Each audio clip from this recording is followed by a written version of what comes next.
Good morning sir जी। Good morning बेटा, good morning. School के आए समस्त बच्चों को मेरी तरफ से धन्यवाद स्वीकार अस्माकं करोतमस्ति। स्कूल में आए सभी छात्र को मेरी तरफ से विनम्र निवेदन है कि ऐसे शुभ अवसर पर हम लोग विद्यालय में उपस्थित हैं, जहाँ पर एक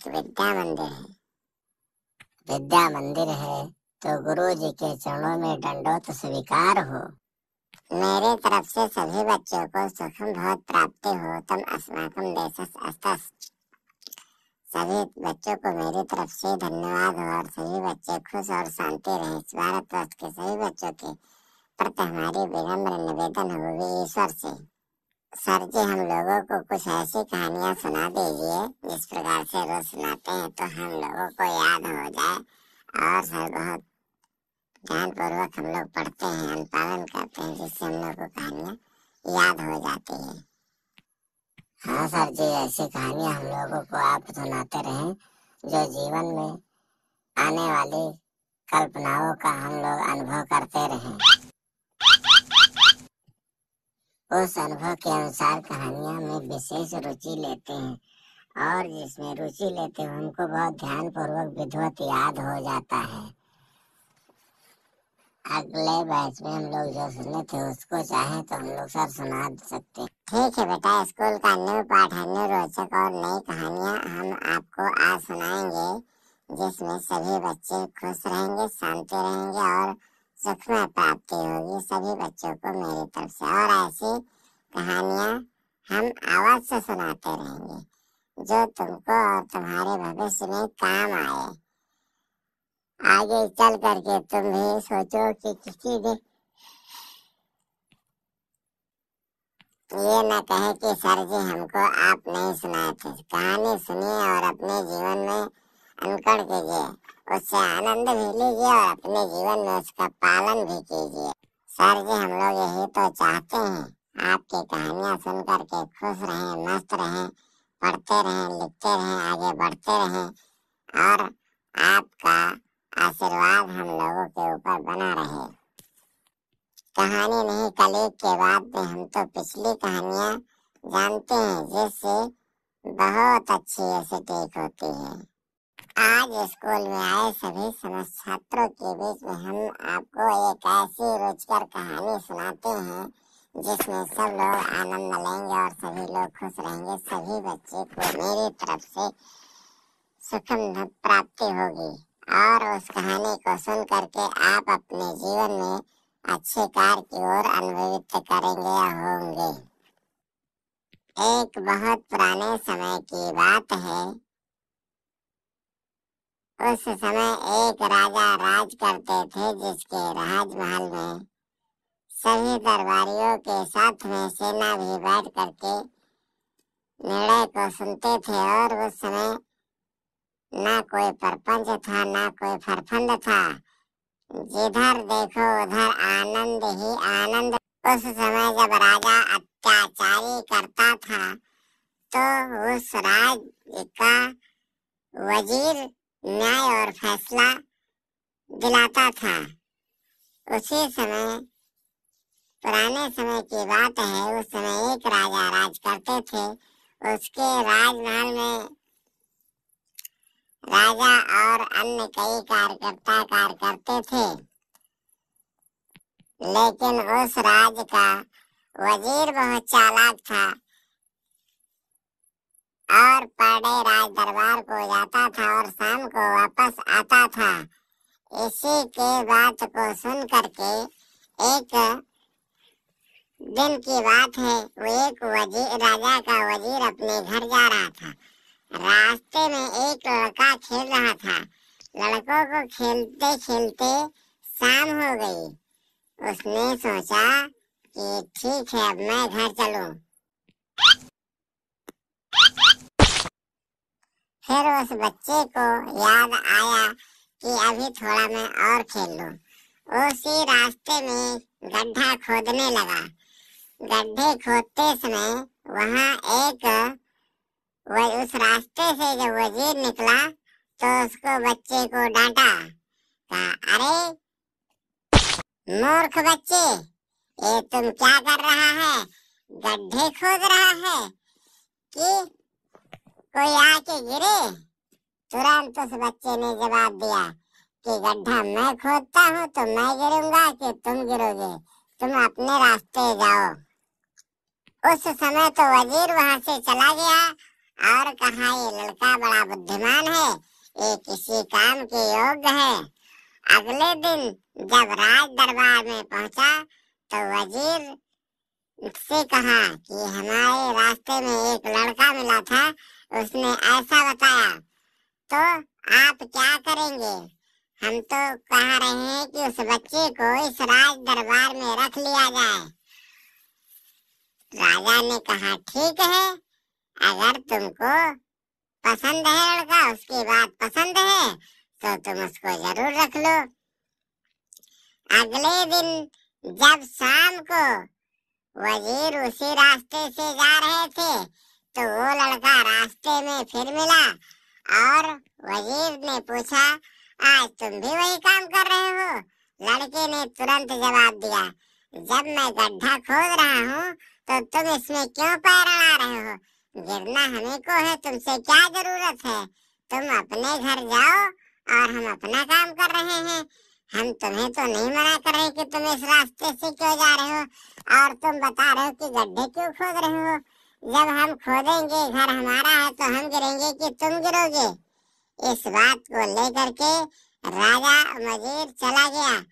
अगले दिन राज दरबार में पहुंचा तो बताया, अरे राजा साहब, वो लड़का बहुत खूंखार है, बहुत अच्छा है, बहुत नेक है, बहुत ईमानदार है। राजा उनकी बात सुन करके खुश हुए और कहा, तुम उस बच्चे को कल लेकर के राज दरबार में जरूर आना। राजा ने कहा, वजीर ने कहा, ठीक है, मैं कल उस बच्चे को अवश्य लेकर के आऊंगा। जैसे शाम हो गई, फिर लड़का उसी रास्ते पर खेलते हुए उसी जगह पर मिला और वजीर ने कहा, अरे बेटा, तुम बहुत अच्छे हो, ये बताओ क्या तुम काम कर सकते हो? राजा साहब ने तुमको बुलाया है और तुम चलो मेरे साथ में वहीं रहो। लड़के ने कहा, मैं क्यों जाऊं? राजा चल करके यहाँ आए। तुरंत वजीर वहां से चले गए और जा करके राजा साहब को सारी बात बताई। कहा, श्रीमान जी, वह बच्चा तो बता रहा है कि मैं क्यों जाऊं, अपने राजा को यहाँ बुला करके लाओ। उसको क्या मैं डरता हूँ कि उनका मैं गुलाम हूँ? राजा ने कहा, भाई तो बहुत अजीब बात बता दी, उसको बुला कर लाओ। तुरंत राजा सिपाही भेजे। वो वहां से लड़के को सिपाही के द्वारा लड़का राज दरबार में आया और कहा, बेटा तुम क्यों नहीं आए थे? तो कहा, हमारी मर्जी, हम चाहेंगे तो आएंगे, नहीं चाहेंगे तो नहीं आएंगे। कहा, नहीं, ऐसी कोई बात नहीं है, तुम यहाँ मेरे काम करना चाहते हो? तुरंत बच्चे ने जवाब दिया कि हमको राजा साहब लेकर के आए हैं और यही कहेंगे तो मैं आपके यहाँ काम करूँगा। अगर वजीर साहब नहीं कहेंगे तो काम नहीं करेंगे, क्योंकि हमारे मालिक वजीर साहब है। राजा ने तुरंत वजीर को कहा, भाई लड़के को काम पर रहने के लिए कह दो। वजीर ने कहा, ठीक है, मैं बताता हूँ। अरे बच्चे, तुम क्या काम कर सकते हो वजीर से? तो वजीर ने कहा, ठीक है, मैं कहूँगा। फिर कहा, आज जाने दीजिए इसको, मैं कल इसके घर पर जा करके इसके माता पिता से बात करके फिर इस बच्चे को लाऊंगा। तुरंत कहा, ठीक है बेटा, जाओ। सिपाही उसको ले गए, उसके घर छोड़ के आए। शाम को जब वजीर घर जा रहे थे, फिर रास्ते पर खेलते हुए बच्चा मिला और बच्चे से कहा, बेटा तुम अपने माता पिता को बुला लाओ। तुरंत बच्चे ने जवाब दिया, मैं क्यों बुला लाऊं, तुम चल के मेरे घर बात करो ना। तो वजीर ने कहा, ठीक है, आज तो देर हो गई, कल मैं बात करके जाऊंगा। वहां से जब दूसरे दिन राजा राज दरबार को जा रहे थे तो कहा, बेटा तुम क्या राजा के साहब के यहाँ काम करोगे? तुरंत बच्चे ने जवाब दिया, क्यों नहीं, मैं घर से पूछ करके आऊंगा तब बताऊंगा।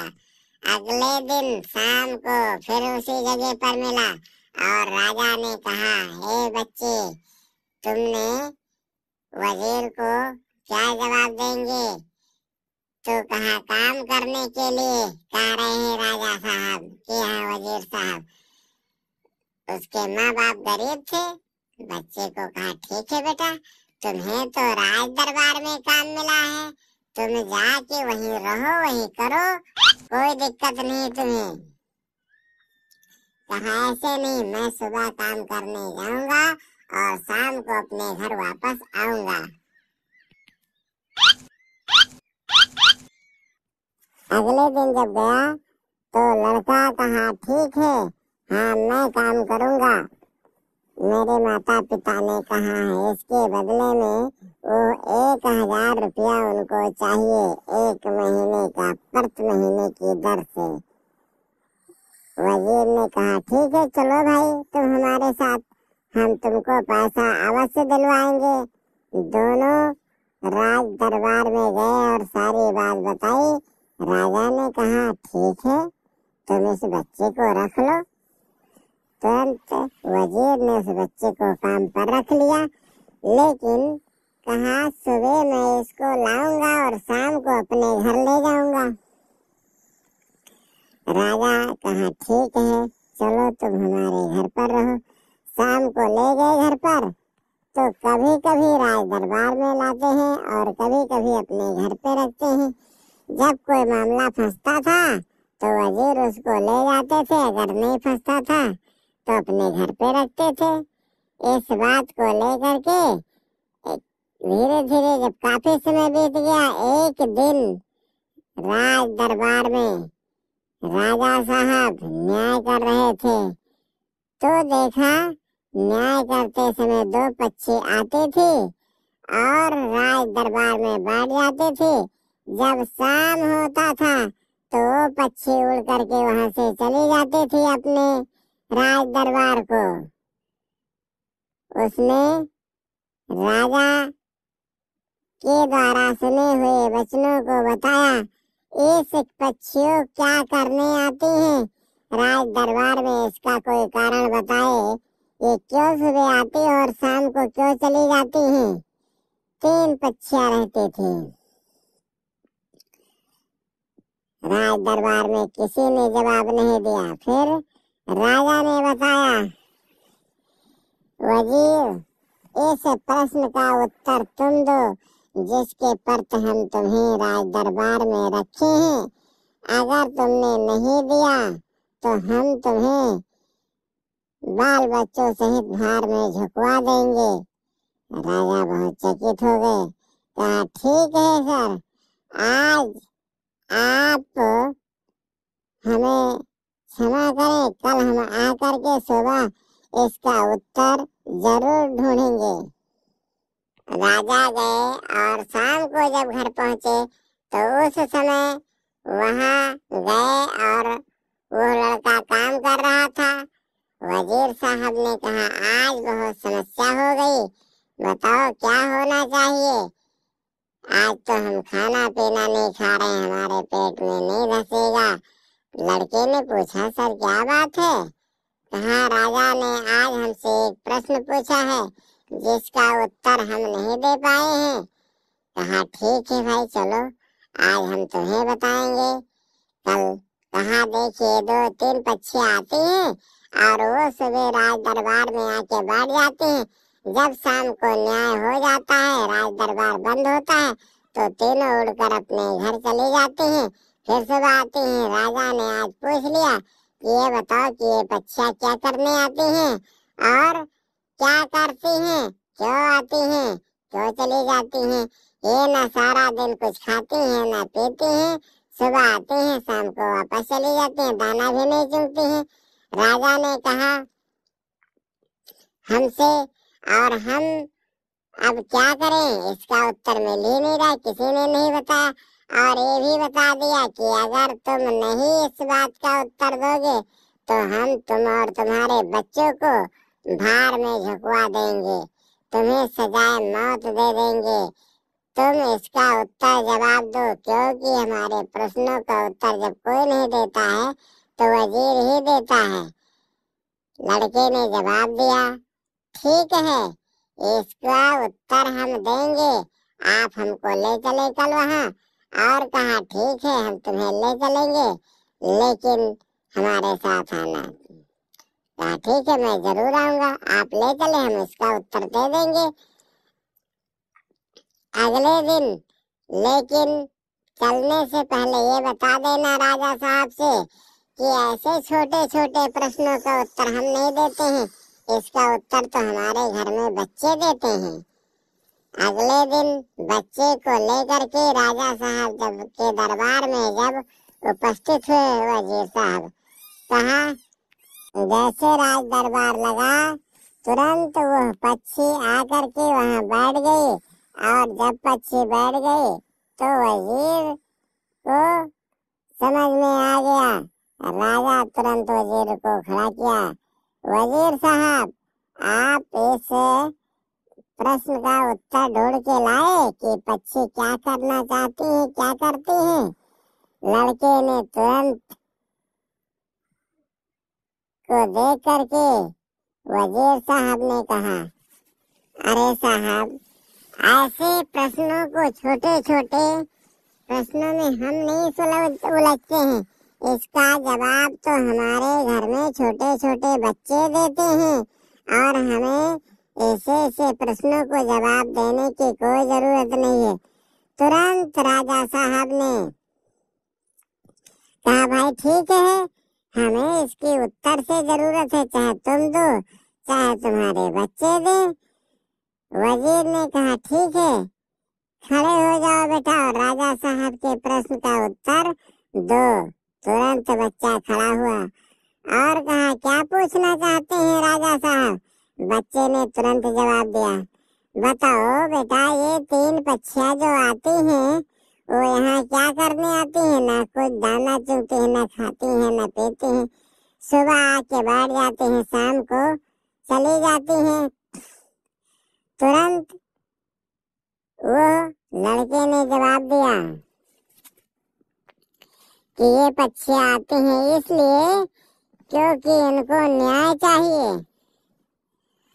ये अपने घर को जाती हैं और अपने घोंसले के पास में 2 पक्षी साथ में रहते हैं, तीसरा पक्षी है वो नहीं चाहता है, उसके घर में कब्जा करना चाहता है, इसलिए ये पक्षियाँ अपने न्याय के लिए सुबह आती हैं और शाम को ही वापस जाती हैं।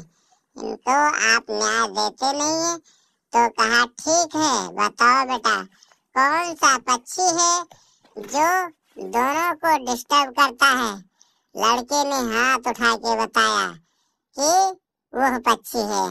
तुरंत उस पक्षी आकर के लड़के के हाथ पर बैठ गई। तुरंत लड़के ने क्या किया, उस पक्षी की गला ऐड कर फेंक दिया, पक्षी मर गई और 2 पक्षी उड़ी वहां से चली गई। अब जब वो चली गई, अगले दिन से राज दरबार में पक्षियों का आना बंद हो गया। फिर अगले दिन राजा ने उस लड़के को बुलाया, कहा चलो बेटा, तुमको राजा साहब ने बुलाए हैं। गया, राज दरबार में बैठा और कहा, राजा साहब आप हमको क्यों बुलाए हैं। कहा ठीक है बेटा, तुम्हें आज हम बहुत सा इनाम देंगे और ऐसा देंगे कि तुम भी याद रखोगे। कहा ठीक है, जो इनाम दिया वो शाम को वजीर को दे दिया। लड़के ने कहा इसको आप रख लें, हमको केवल 1000 रुपये चाहिए जो हमारा आपका तय है। आधा पैसा वजीर साहब लड़के को देने लगे इनाम का, लेकिन एक भी पैसा नहीं लिया। कहीं नहीं, हम नौकरी करते हैं तो जो हमें मिलता है हमारा आप कहते हैं वही है, ये पैसा आपका हुआ, इसको आप रख लीजिए। लड़के ने काम करना शुरू कर दिया। फिर ऐसे ऐसे कुछ समय जब बीत गए तो राजा एक दिन उन वजीर साहब से पूछा, ये बताओ बेटा कि ईश्वर क्या करता है। अब सभी दरबार में बैठे लोगों के बीच में प्रश्न किया। कहा कोई बता दे कि इस समय क्या करता है ईश्वर। राजा ने कहा, जब किसी ने जवाब नहीं दिया तो कहा, वजीर साहब इस बात को तुम्हें जवाब देना है कि वजीर क्या करता है। अगर नहीं दिए तो हम तुमको अगले दिन फांसी की सजा सुना देंगे और यहाँ पर लाकर दूसरा वजीर रख लेंगे। वजीर साहब चकित हो गए, आंखों में आंसू आ गया कि ये बताओ, राजा राजा होता है जिसके लिए मैं जीवन भर करता रहा, आज वो राजा हमको फांसी देने की बात कर दी। लेकिन क्यों देंगे फांसी, इसका उत्तर भी हम नहीं जानते हैं। और कहा, जब उत्तर नहीं जानते हैं तो अब हमको फांसी से कोई नहीं बचा पाएगा, हमारी जान ही जाएगी और जान जाने का कोई कारण नहीं पता है और मैं क्या करूं। स्कूल में आए सभी बच्चों, फांसी क्या होना चाहिए, किसको होना चाहिए। न्याय और फैसले के बीच में क्या होता है, जिसका हो उसका होना चाहिए। उस समय राज दरबार में सभी बैठे उपस्थित दरबारियों के बीच में सबके मन में शांति न रहने के कारण उलझन हो गई। सभी लोग कहने लगे, अरे बहुत कठिन हो गई, अब इसके बारे में क्या किया जाए, कहाँ रहा जाए। तुरंत राज दरबार में हुए उपस्थित गण सभी लोग इकट्ठा हुए और कहा, अब हम कुछ नहीं जानते हैं, ईश्वर क्या कर रहा है क्या नहीं कर रहा है, इसका फैसला वजीर साहब चाहे तुम दो चाहे लाओ किसी को बताए, नहीं तो हम तुमको सजाए मृत के तख्ते पर चढ़ा देंगे और तुमको फांसी दे देंगे। राजा ने तुरंत जवाब दिया। वजीर ने सुन करके उसके आंख में आंसू आ गई और कहा, जिस राज दरबार में मैं पूरा जीवन काम करता रहा, आज हमारी अवस्था घट गई, हमको बुढ़ापा आ गया। अगर मुझे इसी राजमहल में फांसी दे दिया जाए तो बहुत बड़ी बात हो जाएगी।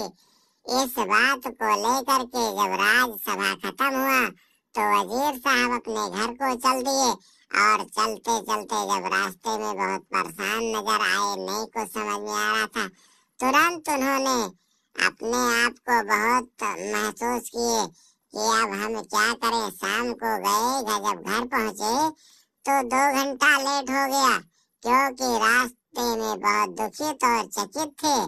दुखित और चकित होने के कारण उनका कुछ शाम को कहा नहीं जाता, कहा बिना रहे भी नहीं जाता और भोजन नहीं किया जाता, भूखे में रहा भी नहीं जाता। फिर लड़के ने पूछा, अरे वजीर साहब क्या मामला है, आप ना कुछ बोल रहे हैं ना डोल रहे हैं, ना कुछ खा रहे हैं ना पी रहे हैं, आखिर मतलब क्या है। राजा साहब ने तुरंत वजीर साहब ने राजा साहब की सारी बात बच्चे से बताई और कहा, बता दिया है कि हम तुम्हें अब फांसी दे देंगे क्योंकि ईश्वर क्या करता है उसके बारे में तुम्हें बताना बहुत जरूरी है। राजा ने कहा हमसे और हम कह रहे हैं तुमसे। वह लड़के ने तुरंत जवाब दिया, अरे आप इस बात के लिए चिंता क्यों करते हैं, इसका जवाब तो मैं राजा साहब को दूंगा। तुम केवल कल अपने साथ मेरे को राज दरबार में लेके चलो तो। कहा ठीक है, मैं तुम्हें अवश्य ले चलूंगा। और राजा साहब को राज दरबार में जब तुम इसका उत्तर दे दोगे तो हम तुम्हें बहुत सफलता और ईमानदारी का प्रोत्साहन करें, हम तुम्हें भी इनाम दे देंगे। लड़के ने तुरंत जवाब दिया, नहीं, हमको कुछ नहीं चाहिए, हम तो भाई नौकर हैं, नौकर की तरीके से काम कर रहे हैं। हम जो होगा वो केवल हमें अपना पैसा, जो हमारा आपका तनख्वाह है, हमें वही चाहिए, उससे ऊपर एक पैसे नहीं चाहिए। वजीर साहब खुश हुए और कहा, ठीक है, सुबह मेरे साथ चलना बेटा। रात में खाए, आराम से सोए। सुबह जब राज सभा को जाने की तैयारी हो गई, लड़का अचानक कुछ काम से बाहर चला गया। फिर उस समय वजीर बहुत घबरा गए कि लग रहा है कि लड़का अपने घर भाग गया और अब हम क्या करें। तुरंत राजा साहब की बात को अफसोस में लेकर के चिंतित हुए और उधर राज दरबार जाने के लिए लेट भी हो रहा था। थोड़ी देर में बच्चा उधर से वापस आया और कहा, वजीर ने, बताओ बेटा, तुम कहाँ चले गए थे। डांटने लगे, कहा, राजसभा का समय हो गया, अभी हम लोग नहीं पहुंचे हैं। लड़के ने तुरंत जवाब दिया, मैं इसका उत्तर ढूंढने गया था कि राजा साहब को क्या बताएंगे। तुरंत कहा, ठीक है, अब चलो, हमको उत्तर मिल गया। दोनों राज दरबार में उपस्थित हुए। उसी समय राजा ने वजीर साहब को खड़ा किया। वजीर साहब, खड़े हो जाओ और तुम ये बताओ कि हमने जो कल पूछा था उसकी तैयारी करके आए हो। वजीर ने कहा, हाँ, बिल्कुल करके आए हैं। तो राजा ने कहा, बताओ क्या कर रहा है ईश्वर इस समय। राजा ने तुरंत वजीर साहब से में बहस हो गई और वजीर साहब ने कहा, मैं क्यों बताऊं, जब ऐसे ऐसे प्रश्नों का जवाब हमारे घर में छोटे छोटे बच्चे देते हैं तो हमें बताने की क्या जरूरत है, बच्चे हमारे बताएंगे। तुरंत वजीर ने कहा, ठीक है, तो तुम्हारा बच्चा ही बताए, हम नहीं, तुम नहीं तो तुम्हारा बच्चे बताए। वजीर साहब ने कहा, ठीक है, हमारे बच्चे बताएंगे, आप पूछो। तो वजीर साहब ने कहा, बता दो बेटा। कहा, हम ऐसे नहीं बताएंगे, राजा साहब हमसे पूछेंगे तब हम बताएंगे, तुम्हारे कहने से थोड़ी बताएंगे। राजा साहब ने कहा, अरे ठीक है बेटा, तुम ही बताओ, इसका उत्तर जवाब दो कि ईश्वर क्या कर रहा है, क्या करता है, न्याय क्या करता है। लड़के ने तुरंत राजा साहब को आदेश दिया, ठीक है बेटा, मैं तुम्हें इजाजत देता हूँ। राजा साहब ने कहा। लड़के ने खड़ा होकर के तुरंत जवाब दिया, आप सर यहाँ आ जाएं। राजा ने कहा, ठीक है। तुरंत राजा राज दरबार से उतरे और जा करके उस जहाँ बच्चा सभा में बैठा था वही बैठ गए। कहा, आ जाओ, चले गए। कहा, तुम अपने सारे पोशाक उतार दो। राजा ने तुरंत अपने सारे पोशाक उतार दिया और तुरंत लड़के ने सब पूरा पोशाक पहन लिया और कहा, ठीक है, तुम इसी जगह बैठ जाओ। तुरंत लड़का चढ़ के गया उस राजसभा में, राज दरबार में, राजा के सिंहासन पर बैठ गया। और जब राजा के सिंहासन पर बैठ गया तो सब लोग चकित हो गए। कहा, बताओ ये क्या हुआ। राजा ने तुरंत वजीर को जवाब दिया, अरे वजीर साहब, सभी सिपाहियों को बुलाओ। तुरंत वजीर साहब ने सिपाहियों को, सब लोग हंसने लगे। तुरंत लड़के ने कहा, आज का राजा यहाँ का मैं हूँ, जो मैं कहता हूँ मेरे कहने का पालन करो, अनुशासन मेरा मानो। तुरंत वजीर ने पुलिस सिपाहियों को बुला लिया। कहा, जी सरकार, बताएं आप क्या। सरकार, हाजिर हुजूर, क्या है, हम आपके सेवा में हाजिर हैं। तुरंत बच्चे ने आदेश दिया, जाओ उस बुढ़े को पकड़ के लाओ। राजा साहब को सिपाही पुलिस पकड़कर राजा लड़के के पास ले गए। लड़के ने कहा, तुरंत इनको 4 सोटा लगाओ। 4 सोटा लगा दिए और कहा इनका कान पकड़कर पूरे दरबार में घुमाओ। कान पकड़ करके राजा का पूरे दरबार में घुमा दिया। फिर उसने कहा ले जाओ इनको उसी जगह पर बिठा दो। राजा को ले गए, उसी जगह पर बिठा दिए। कहा अब तुम जाओ। वो चले गए सभी सिपाहियां, और लड़के ने सारा पोशाक उतार कर रख दिया और आके अपना उसी जगह पर बैठ गया। कहा अब तुम इसको तुरंत पहन लो। राजा ने तुरंत पहन लिया। अब कहा जाओ तुम अपने राज सिंहासन पर बैठ जाओ। जब राज सिंहासन पर बैठ गए और लड़के से फिर पूछा इसका उत्तर क्या मिला, हमको क्या बताए।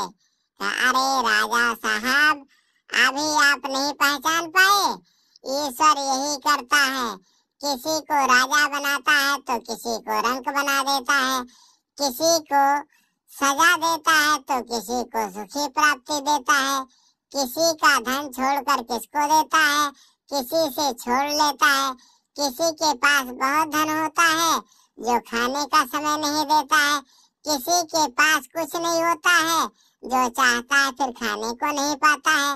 ईश्वर हमेशा यही करता है, लेकिन उसके पास कुछ न कुछ देता है और शाम तक वो अपने पेट भरता है अपने परिवार को।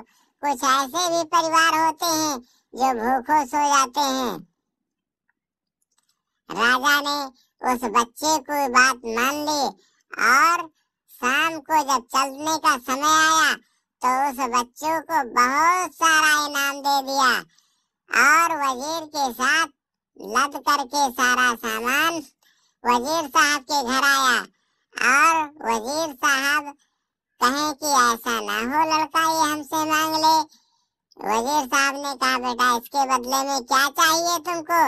शाम को लड़के ने जवाब दिया अरे सरकार हमको तो केवल हमारी तनख्वाह चाहिए और कुछ नहीं चाहिए। वजीर ने कहा चलो ठीक है।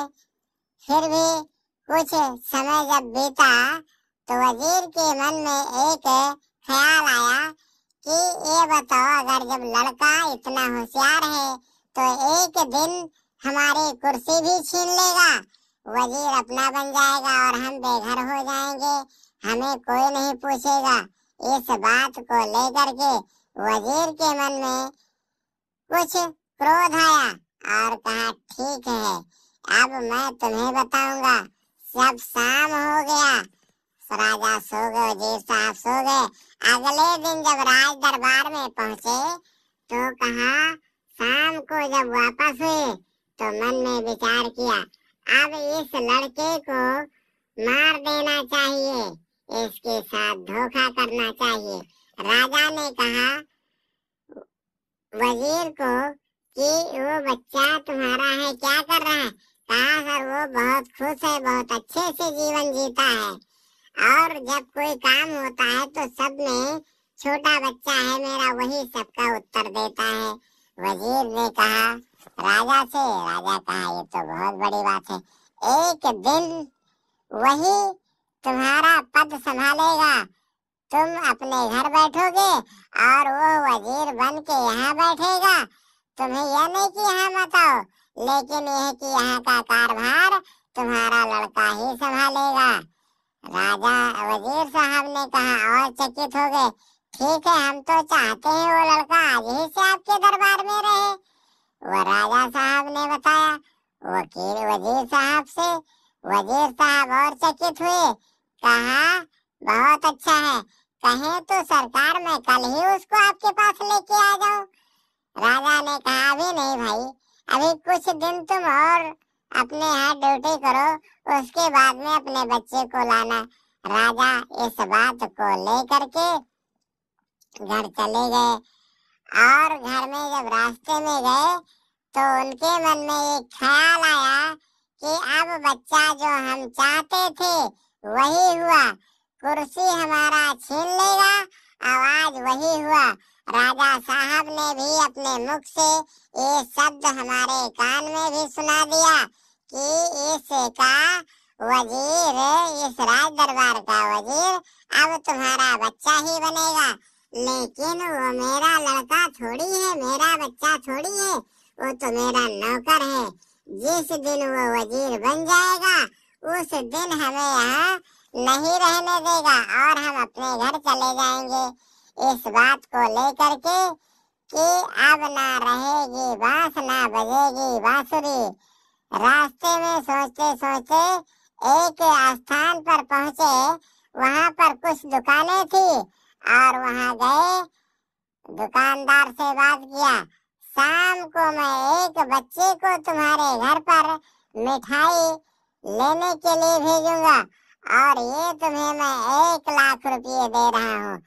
और जैसे बच्चा आएगा उसको तुरंत पकड़ करके इसमें झोंक देना और उसकी जान ले लेना।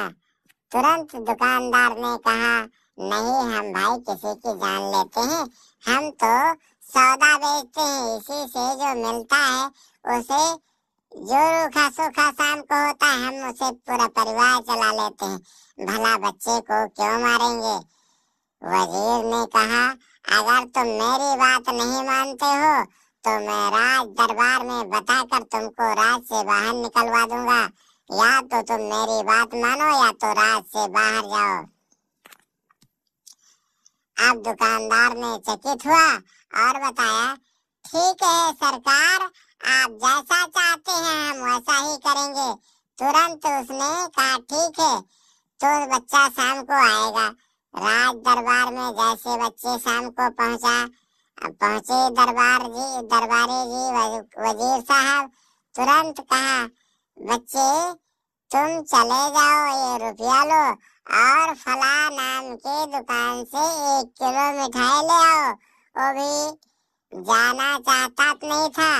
कहा, ठीक है मैं जा रहा हूँ।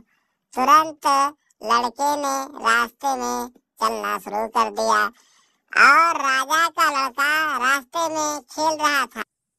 जब वो रास्ते में जा रहा था, जाने लगा, तुरंत राज दरबार में चलते चलते उसका वजीर का लड़का रास्ते में खेल रहा था। तुरंत देखा तो कहा, ए भाई तुम यहाँ आओ। तुरंत गया, कहा क्या बात है। कहा, तुम पैसे खेल के देखो, क्या इससे तुम जीतते हो। लड़के ने कहा, ठीक है। नहीं भाई, तुम कहे हम तुम्हारी बात मान लिए, लेकिन मालिक ने हमको भेजा है मिठाई लाने के लिए और तुम कह रहे हो तुम इस जुआ खेलो। मैं जुआ नहीं खेलता हूँ। उसको जबरदस्ती लड़के को बिठा दिया। तुम हमारे नौकर हो, हम मालिक हैं, तुम्हें खेलना पड़ेगा। जैसे खेलना जुआ शुरू किया, तुरंत काफी पैसा जीत गया। कहा, ठीक है अब तुम ऐसा करो, तुम खेलो और हम तब जा करके मिठाई ला रहे हैं। कहा, नहीं भाई मिठाई मैं लेके आऊंगा, क्योंकि मालिक ने हमको आदेश दिया है कि तुम्हें लाना है। कहा, नहीं भाई चलो भी, मैं 5 मिनट में ले करके आ रहा हूँ। और वो खेलना शुरू किया, बहुत पैसा जीत लिया। कहा, नहीं भाई अब तुम लो और हमें चलने दो, हम लेके आएंगे। कहा, तो हम मालिक के हैं, तुम नौकर हो, जितना मैं कहूँगा आदेश दूंगा उतना ही करना पड़ेगा। लड़के ने खेलना शुरू कर दिया।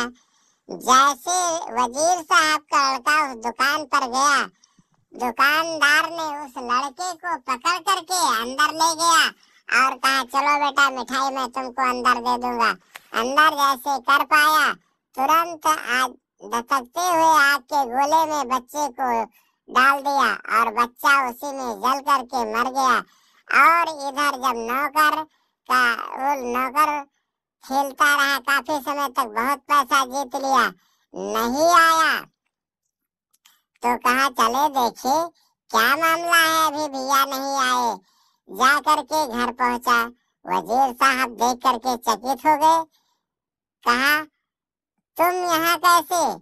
कहा, सरकार आपने हमको मालिक भेजा था, हम लाने गए थे, लेकिन छोटे मालिक ने हमको नहीं जाने दिया और पूरा पैसा।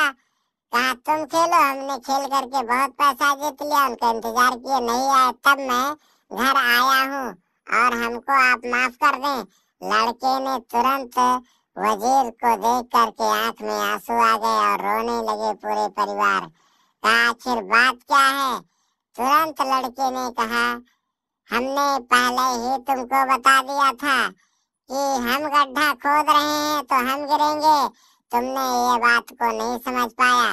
जो गड्ढा खोदेगा वही गिरेगा, दूसरा नहीं गिरेगा। जो अच्छा कर्म करेगा उसको अच्छा फल मिलेगा, जो गलत काम करेगा उसको गलत फल मिलेगा।